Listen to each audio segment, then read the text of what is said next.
Buenas a todos en este nuevo podcast, en este nuevo ratito de historia. Bienvenidos a todos a esta aventura del saber y a esta aventura de, en suma, pasárselo bien, escuchando, aprendiendo y compartiendo historias. Hoy os voy a hablar, bueno, no hace falta presentación ninguna, vais a saber quiénes son, de la Orden del Temple, de los llamados Caballeros Templarios. Y os voy a contar datos curiosos, os voy a contar un poquito su fundación, cómo terminaron, ¿vale? No os voy a dar la matraca, entre comillas, o la lata, porque seguro que los habéis visto en películas, en videojuegos, en Assassin's Creed, por ejemplo, en novela, pero sí algunos datos curiosos que vamos a reunir en este podcast. Bueno, ¿quiénes eran los caballeros templarios? Vamos a meternos ya en materia rápidamente. Bueno, pues se formó, fijaros en qué año, en el año 1119. ¿Vale?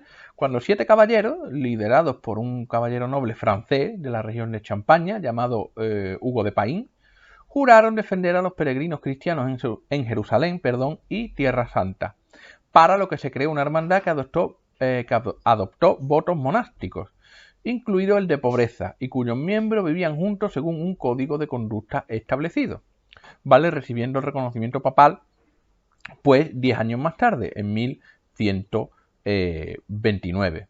¿Qué más datos podemos decir? Bueno, pues en 1120, Balduino II, rey del reino de Jerusalén, que gobernó de 1118 a 1131, entregó a los caballeros su palacio, la antigua mezquita de Aqsa, en el templo del monte de Jerusalén, para que lo usaran a modo de cuartel, de sede, en fin, de oficina. El llamado cuartito, ¿vale? Para que ellos tuvieran allí su espacio, hombre. Entonces, el edificio se conocía comúnmente como el Templo de Salomón, por lo que a la hermandad pronto se la empezó a llamar la Orden de los Caballeros del Templo de Salomón o simplemente Templario. ¿De acuerdo? Como ya os he dicho, en 1129 fue reconocido por el Papa, en este caso hay que nombrarlo, hombre, hay que nombrar al Papa que lo reconoció, que era Honorio II, en el Concilio de Troyes, ¿vale? En enero. Y cabe decir que fue la primera orden militar en crearse, y en un principio se les consideraba como una rama de los monjes cistercienses. ¿Vale? En 1145 pues recibieron un permiso para llevar en manto con capucha blanco que los cistercienses habían hecho suyo. Y los caballeros templarios pronto adoptaron su distintiva capa blanca y empezaron a usar la insignia de la Cruz Roja sobre un fondo blanco. Cabe decir que la doctrina religiosa cristiana no presentaba ningún impedimento a la lucha siempre y cuando fuera por una causa justa. No matar, violar, porque sí. No, eso no. Las cruzadas y la defensa de la Tierra Santa eran exactamente ese tipo de causa. No era asaltar castillos, violar mujeres, quemar cosechas. No, eso no, eso era ser un asesino. Estaban dedicados a la protección de los peregrinos y custodia de lugares santos, por lo cual recibió lógicamente el respaldo de la Iglesia, participando en 1147 en la primera gran batalla, en una gran batalla durante la Segunda Cruzada. ¿Vale?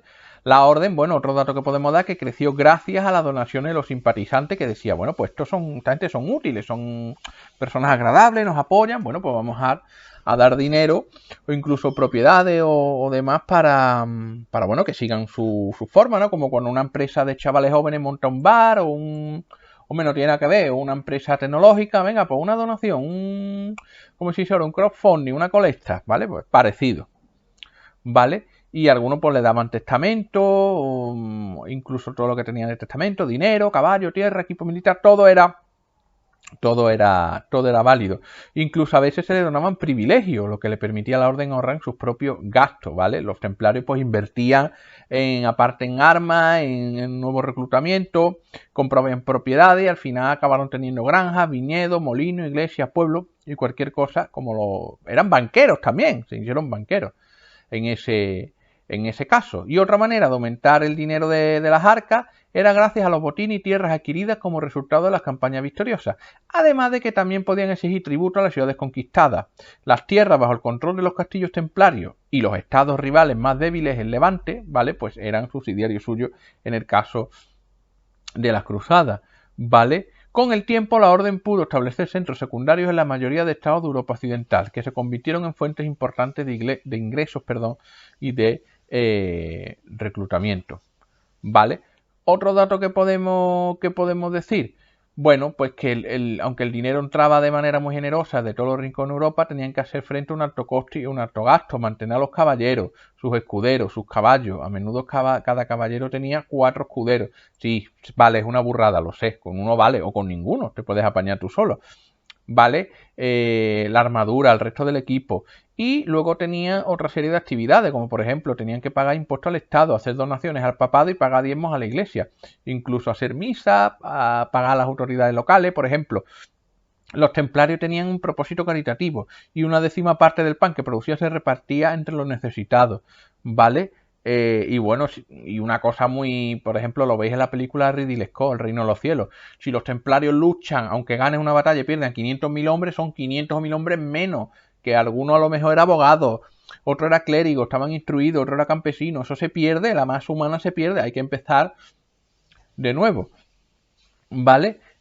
Y bueno, pues a partir del siglo XII los templarios ampliaron su influencia y lucharon en las campañas cruzadas en la península ibérica, ¿vale? La llamada Reconquista, en la batalla de las Navas de Tolosa, ¿vale? Y las cruzadas bálticas contra los paganos. Y para el siglo XIII, un siglo después, ya tenían tierras y propiedades desde Inglaterra hasta Bohemia y se habían convertido en una orden militar internacional con muchos recursos a su disposición, incluida una flota naval. Los templarios habían establecido un modelo que sería copiado por otras órdenes militares como los caballeros hospitalarios y los teutónicos. Pero hay un área en la que destacaron por encima de los demás y fue lo que creó el problemilla. Vamos, el problemilla fue, como os contaré ahora, que quemaron al líder de ellos y los disolvieron, que eran banqueros. Los otros sí tenían propiedades, los teutónicos, los hospitalarios, Malta, pero no eran tan poderosos como los templarios, ¿vale? Entonces eran banqueros medievales, ya desde 1130. Ese año, pues tenían reservas de dinero bastante importantes. Estamos hablando prácticamente 10 años después, ¿vale? Ya os podéis imaginar que, bueno, pues, hay que tener cuidado porque se hicieron muy poderosos, ¿vale? Que aprovecharon ¿para qué? Pues para qué va a ser, para préstamos con intereses. Los templarios llegaron incluso a permitir, fijaros, que la gente pudiera depositar dinero en un convento siempre cuando pudieran presentar la carta adecuada, los avales, transferirlo a otro convento. Otro su servicio bancario primitivo era que podían haber una cuenta corriente con los templarios, de otra manera, ¿vale? Sí, de manera primitiva, en la que pagaban depósitos regularmente y acordaban con los templarios el pago de parte del titular de una suma fija a quien quiera que nombrara titular. Y ya para ese siglo XIII-XIV, bueno, siglo XIII más bien, XIV ya, los templarios se habían convertido en unos banqueros lo suficientemente poderosos para que los reyes de Francia, atención, y otros nobles mantuvieran negocios con ellos. Los reyes y los nobles que partían a las cruzadas a la Tierra Santa podían disponer del dinero y hacer negocio con ellos, ¿vale? Y para aprovisionarse ellos y su ejército. Y a menudo adelantaban grandes sumas de dinero en efectivo a los templarios, estos nobles y reyes, para poder retirarlo una vez llegado a la zona levantina, las cruzadas. Los templarios incluso prestaban dinero a los gobernantes y se convirtieron en un elemento importante en la estructura económica de Europa, ¿vale? Cabe decir que la mayoría de los reclutas, siguiendo hablando de otros datos, pues eran de Europa occidental, aunque fue Francia el país que más aportó a la orden. Y por supuesto que todos eran cristianos, ¿vale? Y muchos se unían, bueno, pues para acceder a la orden, para acceder al cielo, y los pecados, para que se les perdonara, pero bueno, muchos eran también aventureros, ¿vale? La mayoría de los reclutas tenían entre 20 y 30 años y otros se unían pues más adelante. Un ejemplo era el gran caballero inglés Sir William Marshall, que murió en 1219 y que, igual que muchos nobles, se unió a la orden justo antes de morir. Le dejó dinero a los templarios en su herencia y fue enterrado en la iglesia del Temple en Londres, donde todavía se puede ver su efigie. Bueno, venga, no estoy aquí, pero venga, vale, me voy a unir y así salvo mi alma. Y bueno, esas cosas medievales que hoy en día se suelen también llevar. Cabe decir que dentro de la orden había varios rangos, estaban los caballeros, los sargentos, luego estaba el seglar, personal civil, ¿vale? La mayoría de los reclutas pertenecía al segundo rango. De hecho, el número de caballeros dentro de la orden era muy pequeño. Puede que en cualquier momento dado no hubiera más de unos pocos cientos de monjes templarios, aunque en periodo de guerra el número ascendía hasta los 500, ¿vale? Bien, estos caballeros habrían estado superados por mucho por los demás soldados que usaba la orden, como la infantería, los sargentos reclutas de tierra vasalla y los mercenarios, especialmente arqueros, así como escuderos, porteadores y demás personales no combatientes, incluso mujeres de conventos afiliados, sirvientes, artesanos, en fin. Arriba de todo estaba el gran maestre, que estaba en la cima de una pirámide de poder. Los conventos se agrupaban en regiones geográficas conocidos como prioratos. En las zonas turbulentas como el Levante había muchos conventos en castillos, mientras que en otras partes se establecía para controlar las áreas en manos de la orden. Cada convento estaba regido por un preceptor o comandante que respondía al jefe del priorato en el que se encontraba el convento. Las cartas, documentos y noticias viajaban de un convento a otro, todos con el sello de la orden, normalmente 2 caballeros en un solo caballo, para fomentar cierta unidad entre las distintas ramas de la orden. ¿Vale?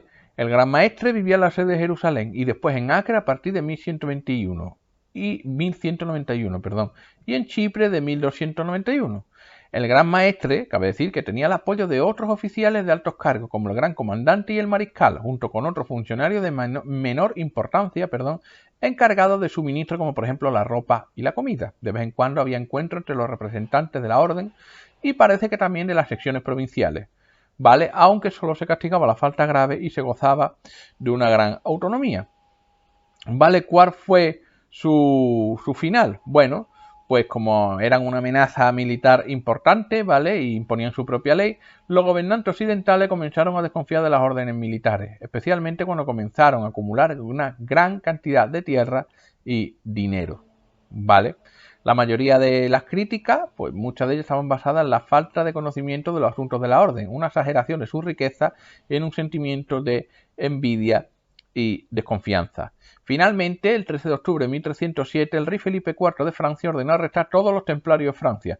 Sus motivos siguen sin estar claros, pero cabe decir que los historiadores modernos sugieren como posibilidad de la amenaza militar de los templarios, el deseo de adquirir riqueza, la oportunidad de ganar una ventaja política y prestigio sobre el papado e incluso que Felipe se creyera realmente sobre los rumores de la orden, además de, cómo no, ahorrarse los intereses y los préstamos que tenían con los templarios, muy importante. Fueron acusados de negar a Cristo, de deshonrar la cruz, acusados de promover las prácticas homosexuales, besos indecentes, adoración de ídolos. Y en un principio el Papa Clemente V, que estuvo en el cargo de 1305 al 14, defendió este ataque sin confirmar de lo que era, al fin y al cabo, una de sus órdenes militares. Pero Felipe logró extraer confesiones de varios templarios, incluido Jacques de Molay, el gran maestre. El resultado fue que el Papa ordenó arrestar a todos los templarios de Europa Occidental y requisar sus propiedades. Los templarios no pudieron resistirse, excepto en Aragón, donde varios consiguieron aguantar su castillo hasta 1308.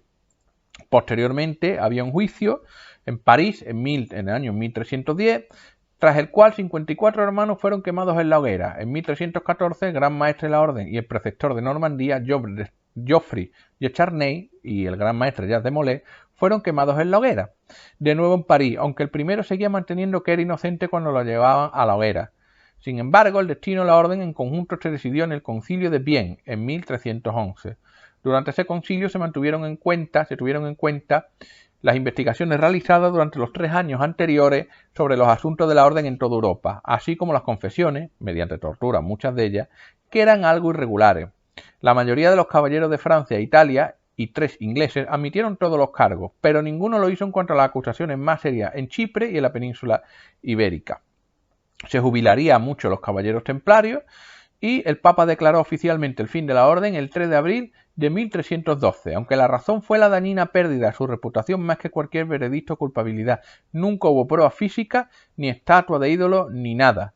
Muchos caballeros se retractaron después de su confesión, incluso estando condenados y cuando ya no servía de nada.